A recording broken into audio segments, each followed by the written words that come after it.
Madame, Monsieur, bonsoir et merci de nous rejoindre pour ce nouveau numéro d'Inter-Review consacré ce soir à la fuite de documents classifiés du Pentagone, une affaire qui inquiète les États-Unis, mais aussi leurs alliés.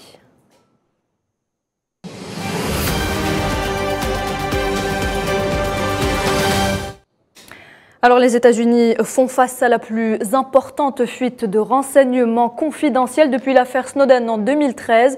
C'est d'abord sur Discord, une plateforme de messagerie utilisée par les joueurs en ligne, ou encore sur Telegram, que ces documents confidentiels sont d'abord apparus avant d'être totalement publiés par le New York Times le 6 avril dernier. Une cinquantaine de documents parmi lesquels figurent des informations sensibles concernant notamment le conflit en Ukraine. De quoi mettre les États-Unis dans l'embarras. Et pour en parler, ce soir, j'ai le plaisir d'avoir Riyad Sidaoui, écrivain, politologue. Bonsoir. Bonsoir.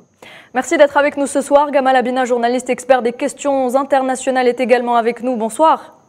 Bonsoir, merci pour l'invitation. Merci à vous. Alors, on entame ce débat avec vous, Gamal Abina. Ces documents classés top secret portent, nous le disions, essentiellement sur ce conflit russo-ukrainien, avec des informations extrêmement précises sur les forces, mais aussi les faiblesses des deux armées. Alors d'où viennent justement ces fuites qui montrent comment le renseignement américain a eu, depuis le début de l'opération militaire russe en Ukraine, un coup d'avance à propos de la stratégie de Moscou?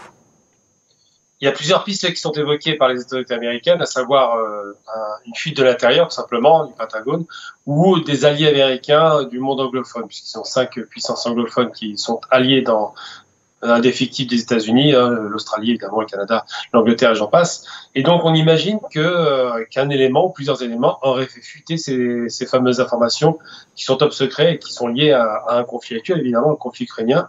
Et surtout, des informations extrêmement graves, dans la mesure où on va en parler certainement. Elles donnent à penser sur le fait qu'il y ait des actions concertées de la part d'Occident sur la question russe, et surtout l'état réel militaire des forces en présence et des pertes qui ont été enregistrées côté russe et ukrainien. Alors très bien, elles jouent justement ces informations, elles jouent un rôle important donc dans l'évolution de ce conflit russo-ukrainien. Oui, c'est important parce qu'on se rend bien compte que les 100 000 morts côté russe finalement sont réduits à l'état de 16-17 000 morts. Et puis surtout, ça révèle la réalité de la faiblesse des capacités militaires ukrainiennes. Ils sont bientôt quasiment à court de munitions. Ils ont quasiment plus de missiles HIMARS, qui étaient le fer de lance américain. Les Américains ont révélé aussi qu'il semble qu'ils ne pourraient pas livrer les fameuses batteries de missiles Patriot dans les délais impartis pour garantir que l'Ukraine ne soit pas submergée par une offensive russe. Et puis on se rend aussi compte d'une chose, c'est que les formations militaires des quelques milliers de soldats ukrainiens sur les blindés américains, de toute façon, n'arriveront pas en Ukraine parce qu'ils ne seront pas livrés. Donc les soldats, même s'ils sont formés, n'iront pas faire la guerre en Ukraine avec les blindés américains.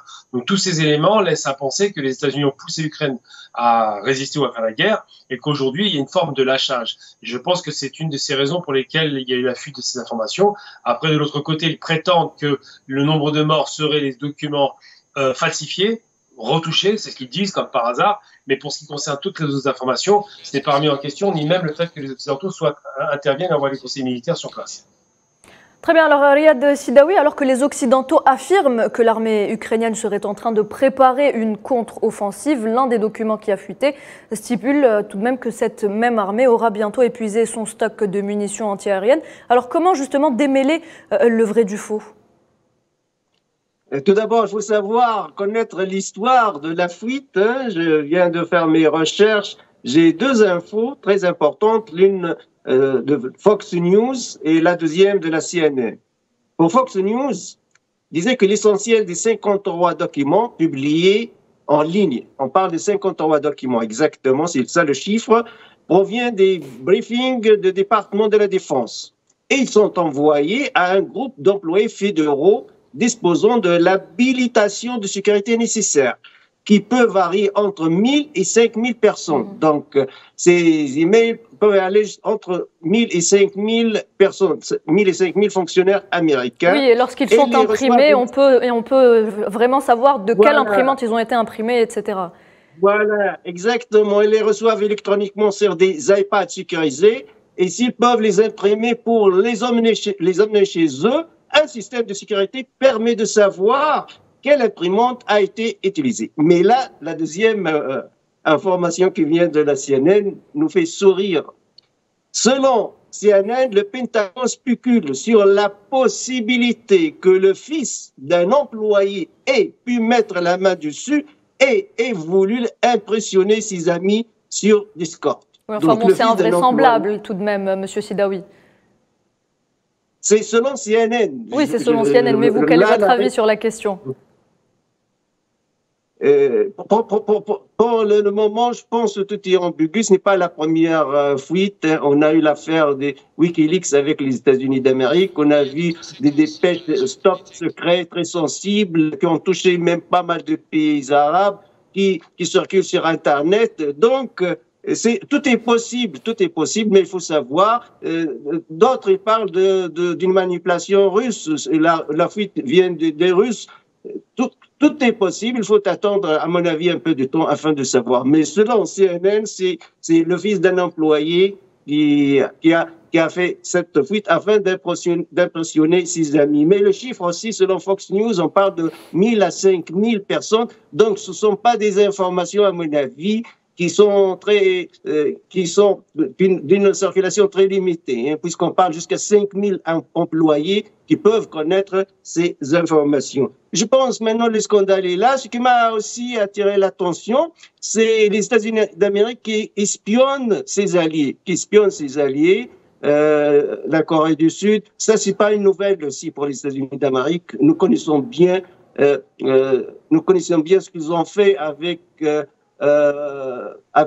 Merkel, la chancelière allemande à l'époque, et puis le président français, François Hollande, dont leurs 2 iPhones ont été infiltrés par les Américains. Donc, le fait d'espionner ses amis, ce n'est pas nouveau pour les Américains. Je pense que ça s'est répété plusieurs fois. Est-ce que tout est faux, tout est juste? Quels sont les documents authentiques ou les fausses? À mon avis, par exemple, les 40 000 missiles égyptiens, ça pourrait être une information. Justement, nous y reviendrons. Nous y reviendrons aux 40 000 missiles égyptiens. Mais, Monsieur Sidaoui, vous ne répondez pas à ma question. Les Occidentaux affirment donc par rapport au conflit en Ukraine que ce conflit, que l'armée ukrainienne serait en train de préparer une contre-offensive lorsque ces mêmes documents qui ont fuité disent le contraire finalement, étant donné que les Ukrainiens n'ont pratiquement plus d'armes. Que peut-on dire à propos de cette information? Moi, je pense que les Occidentaux, ils jouent sur la guerre médiatique. Ils vont lancer une contre-offensive, et ça, c'est l'intox médiatique, ni plus ni moins. Mais la réalité, c'est l'armée russe est beaucoup plus puissante. L'armée russe a gagné beaucoup de terrain. C'est l'armée russe qui lance ses offensives. L'armée ukrainienne, elle est sur la défensive. Elle est en train de perdre du terrain dans Bakhmut et ailleurs. Donc, je pense, là, avec ces documents, on peut faire la différence entre la propagande médiatique occidentale et la réalité sur le terrain. Il y a une grande différence, évidemment. Très bien. Alors, Gamal Abina, Monsieur Sidaoui vient d'en parler. Hein. Il y a eu donc une réaction de Moscou qui estime justement que c'est une intox, une campagne de désinformation orchestrée donc par Washington pour, si on veut, déstabiliser la Russie. Qu'en pensez-vous ? Je pense qu'on est dans une guerre qui ne dit pas encore son nom, une guerre frontale entre les États-Unis et la Russie, via l'OTAN évidemment et via leurs éléments téléguidés de l'OTAN, à savoir les Ukrainiens qui sont clairement téléguidés, qui ont été poussés à la guerre et aujourd'hui se retrouvent en difficulté.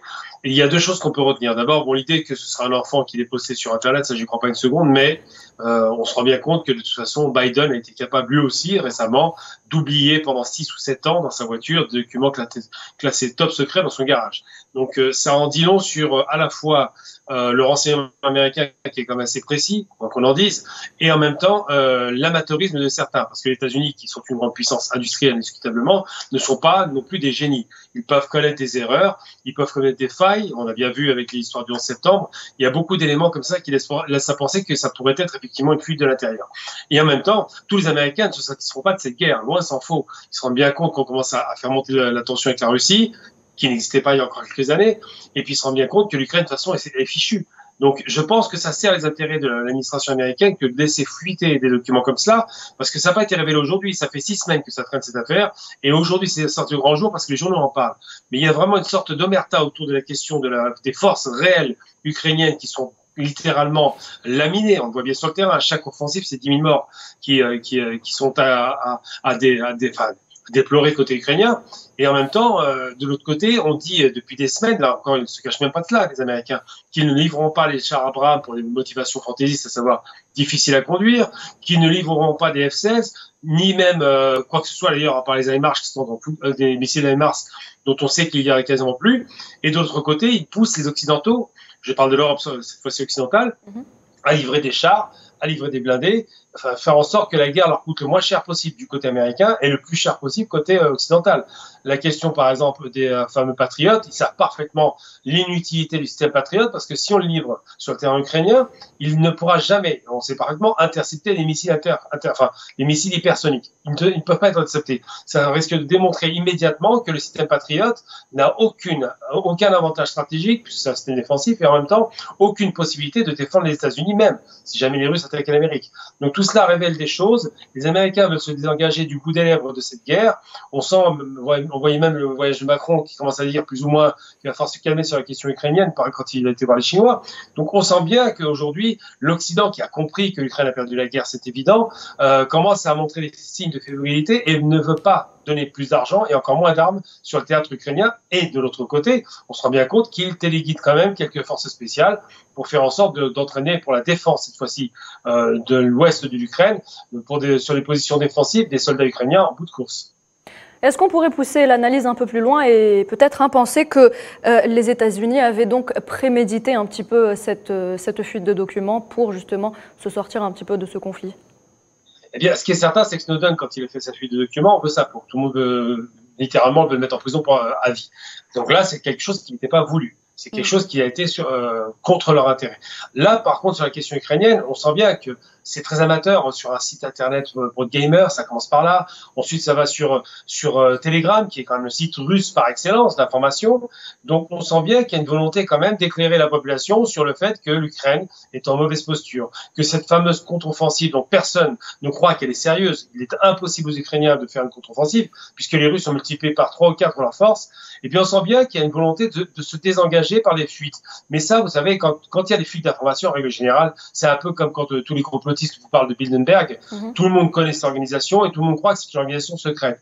Il n'y a rien de secret là-dedans, c'est très connu. Et bien, c'est pareil pour les fuites. En règle générale, c'est déjà bien documenté. Les états-majors sont informés et laissent fuiter vers la presse, comme par hasard, ce genre d'informations. Pire encore, du côté russe, pour à la fois enfumer un peu l'opération, faire croire que c'est une fausse information, et de l'autre côté, envoyer des signaux contradictoires qui disent que l'Ukraine n'a pas assez d'armes, donc ne pourra pas faire cette contre-offensive, parce que l'Occident n'a pas les moyens de suppléer aux capacités ukrainiennes qui sont en perte de vitesse. Très bien, alors Riyad Sidaoui, est-ce que vous rejoignez un petit peu l'analyse de Gamal Abina sur cette question?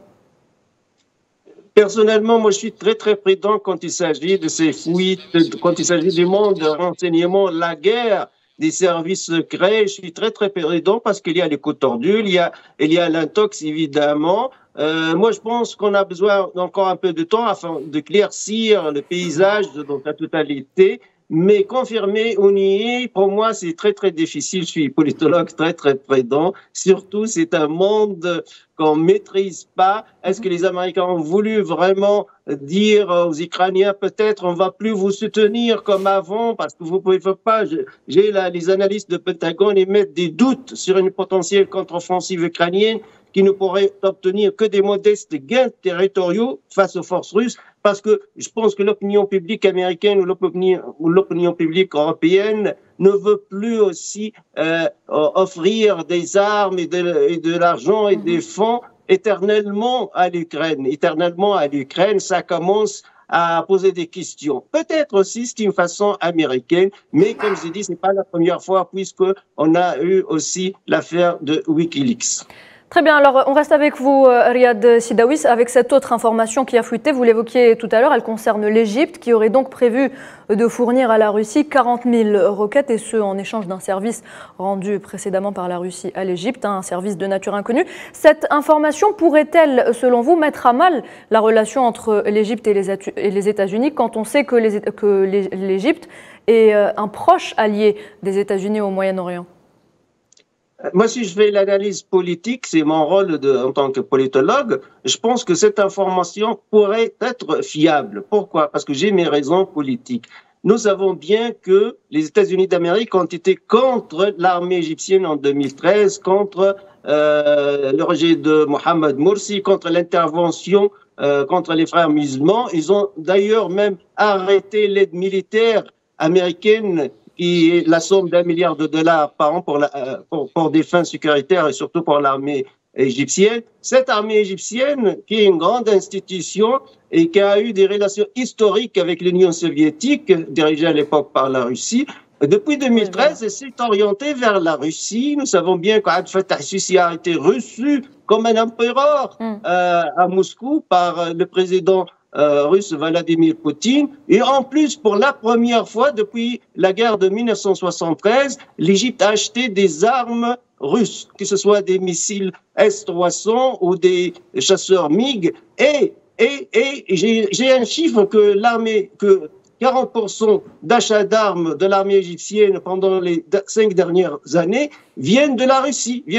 C'est pour cette raison que l'ex-président américain Donald Trump a publié un tweet sur Twitter, disait « Mais comment les Égyptiens, on les aide, on donne des aides aux Égyptiens, ils prennent cet argent et ils achètent des armes auprès de Russes. Ça va pas. » Donc, politiquement, oui, ça pourrait être parce que l'armée égyptienne, quand elle a manœuvré contre les États-Unis d'Amérique en 2013, elle a été appuyée, soutenue par la Russie. Ajoutons aussi qu'il y a des liens économiques très, très importants entre la Russie et l'Égypte. Tout d'abord, il y a le tourisme massif des Russes, surtout à Sharm el-Sheikh, au Sinaï. Deuxièmement, le céréales importé, que ce soit de la Russie ou de l'Ukraine. Donc, les Égyptiens sont dépendants des céréales et du blé russes. Ça pourrait aussi expliquer qu'il y a une relation très, très étroite. Certes, les autorités égyptiennes,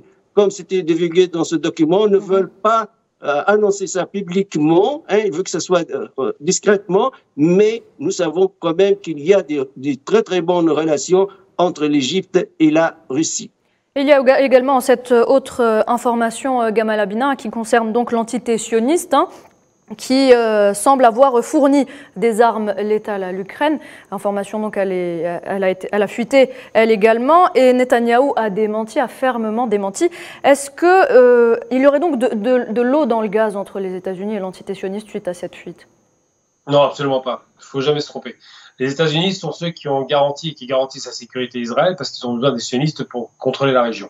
Donc, il n'y a absolument aucun problème entre les États-Unis. Je parle d'institutions États-Unis, je ne parle pas de Biden, parce que Biden n'aime pas, et c'est connu, Netanyahou, mais Biden ne va jamais remettre en question cette alliance stratégique et essentielle pour la région, puisqu'ils ont besoin de contrôler, avec ce porte-avions sioniste, les zones de transit du pétrole, du gaz et d'autres marchandises. Donc, l'eau dans le gaz, non. Par contre, ils sont pas en liaison difficile. C'est que ce qui pose problème aux sionistes et à Netanyahou, c'est une seule chose, c'est que l'Ukraine est traditionnellement, il faut se rappeler quand même qu'il y a 2 ou 3 premiers ministres aussi qui sont d'origine ukrainienne, Golda pour être précise, mais aussi leur ministre des Affaires étrangères, non, ministre des Finances, je crois, qui a des propos extrêmement racistes, qui est d'origine ukrainienne. Donc la relation entre l'État sioniste et l'Ukraine est une relation très forte. Mais de l'autre côté, ils ont aussi une relation très forte avec la Russie. N'oublions jamais que les Russes leur ont livré quand même 1 million de Juifs russes dans les années 90 et que les Russes n'ont jamais eu de problème avec Israël. Ils ont reconnu assez rapidement la création d'État d'Israël, l'existence d'Israël. Donc ça s'est dégradé par la suite, mais c'est les dirigeants russes, pas la Russie en elle-même.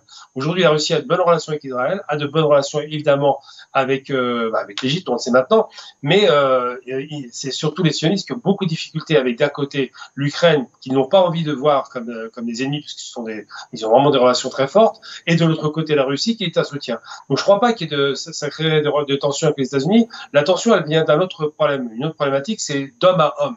Un Biden face à un Netanyahou, ça se passe très mal. Ils n'ont pas de bonne relation. Tout comme Biden face à MBS, ça se passait mal. Il n'y a pas de bonne relation. Et c'est ce qui fait que les lignes commencent à bouger. Pour prendre l'exemple, par exemple, qui vient d'être donné, la question égyptienne, qui se remet en bon terme avec la Russie, ça faisait très longtemps que l'Égypte n'était pas en bon terme avec la Russie. C'est depuis la trahison de Sadat, dans les années 70, que l'Égypte a rompu avec la Russie, avec l'URSS pour être précis. Aujourd'hui, le retour en grâce de la Russie est à la faveur de beaucoup de choses. Une relation distendue avec les États-Unis, du fait que l'Égypte veut diversifier ses armements et surtout du fait que le fameux monde des BRICS qui commence à émerger attire de plus en plus d'États et de sociétés qui tournaient littéralement le dos à la Russie. Aujourd'hui, la Russie alliée de la Chine, ça crée un véritable pôle d'attraction qui séduit beaucoup de pays autocratiques. N'oublions jamais ça. Très bien, alors messieurs, on le sait, le Pentagone s'inquiète. Le Pentagone a tout de suite réagi suite à cette fuite, affirmant que donc, cette fuite représente un risque très grave pour la sécurité nationale des États-Unis. On écoute justement à ce propos le porte-parole du Conseil de sécurité nationale rattaché à Joe Biden, John Kirby. C'était en conférence de presse. Nous ne savons pas qui est responsable de cela et nous ne savons pas s'ils ont davantage de documents à poster. Est-ce que c'est un sujet de préoccupation pour nous ? Absolument. Voilà, alors l'inquiétude se lit sur le visage du porte-parole. Washington se trouve dans une position délicate finalement. Est-ce que ça veut dire qu'il y a une taupe à l'intérieur même de l'appareil de renseignement américain, ou est-ce que, comme le disait Gamal Abina tout à l'heure, c'est un des pays des Five Eyes qui a donc décidé de trahir entre guillemets les États-Unis, Riyad Sidawi? Encore une question très, très difficile pour un politologue parce que je suis pas spécialiste de renseignement. Je pense qu'il y a une partie d'intox, il y a une partie de propagande, une partie de manipulation. Ce n'est pas la première fois. On a eu Wikileaks. Selon CNN, comme j'ai dit, c'est un gamin qui veut impressionner ses amis, donc le fils d'un employé. Mais Fox News parle entre 1000 et 5000 employés qui ont le droit de connaître et de recevoir ces documents. Et le chiffre est très, très, très élevé, parce que parfois, il y a des top secrets qui ne dépassent pas quelques individus, quelques individus, pas plus, quelques personnalités politiques ou militaires, pas plus, une dizaine au maximum. Donc, puisqu'on parle d'entre 1000 et 5000, aussi, est-ce que vraiment ce sont des informations top secrets, oui ou non? Comme j'ai dit, l'analyse politique, oui, on pourrait dire qu'il y a des informations qui pourraient être fiables, comme les 40 000 roquettes égyptiennes en faveur de la Russie. C'est une information qui pourrait être, dans le contexte politico-militaire actuel, qui pourrait être fiable. Mais évidemment, ça entache aussi l'administration Joe Biden, à mon avis, Donald Trump. Justement, vous évoquez les deux rivaux. Voilà. Riyad Sidawi, justement, vous évoquez les deux rivaux. Est-ce que cette affaire, en plus de celle qui implique donc les documents classifiés découverts et chez Donald Trump et chez Joe Biden, peut-elle écorcher encore plus l'image des deux rivaux qui ambitionnent de se présenter à la présidentielle de 2024? Oui, je pense que Donald Trump a perdu 2 points contre Joe Biden à cause de ces documents top secrets qu'on a trouvés chez lui. Aujourd'hui, Donald Trump prend sa revanche. Donc, puisqu'il y a des fuites qui sont assez graves au sein du Pentagone, donc Donald Trump, qui a un discours toujours nationaliste, fort, les États-Unis d'Amérique doivent être toujours les plus forts du monde. Donc, il va en profiter, il va exploiter cette fuite dans sa campagne électorale. Très bien, Gamal Abina, un dernier mot? Je ne sais pas si Trump va l'exploiter aussi facilement parce qu'il y a aussi un dossier judiciaire le concernant. Une chose est certaine, c'est que Trump est très vulgaire. On l'a entendu sur l'affaire Macron encore récemment. Mais une chose est certaine, c'est que c'est un isolationniste. Il n'est pas intéressé par ce qui se passe à l'étranger. Son obsession, c'est la Chine. Il veut en finir avec la Chine. Donc tout ce qui fait du mal à Biden, et particulièrement à la Russie avec laquelle Trump était en très bon terme, arrange Trump évidemment. De l'autre côté, c'est le deuxième dossier sur Biden. Il l'appelait d'ailleurs Sleepy Joe, c'est Joe le dormeur. Pourquoi? Parce que il n'a pas toute sa tête, on s'en rend bien compte, c'est jamais vraiment où il est. Et surtout, il oublie aussi lui-même des documents classifiés top secret dans son garage, il faut se rappeler de ça. Donc, et pas seulement son garage, son siège de campagne. Donc, il y a tous ces éléments qui donnent une image de l'Amérique absolument délétère, très dégradée. Et si en plus cette affaire n'est pas intentionnelle de la part des services américains, mais que c'est bien une fuite maladroite d'éléments qui sont contre la guerre, on l'a bien compris, du moins contre le fait de mettre autant d'argent sur un pays qui ne remboursera jamais sa dette, je parle de l'Ukraine, eh bien cela peut-être a poussé des gens à donner de l'information Mais ça n'arrange personne en réalité aux États-Unis parce que finalement, ça donne une image assez ridicule de l'administration américaine. Très bien, on arrive à la fin de cette émission. Merci à vous, mes invités. Merci d'avoir été avec moi ce soir. Riyad Sidaoui, écrivain politologue. Gamal Abina, journaliste, expert des questions internationales. Merci d'avoir été avec nous. Madame, monsieur, merci de nous avoir prêté attention. Très bonne suite des programmes sur Al24 News.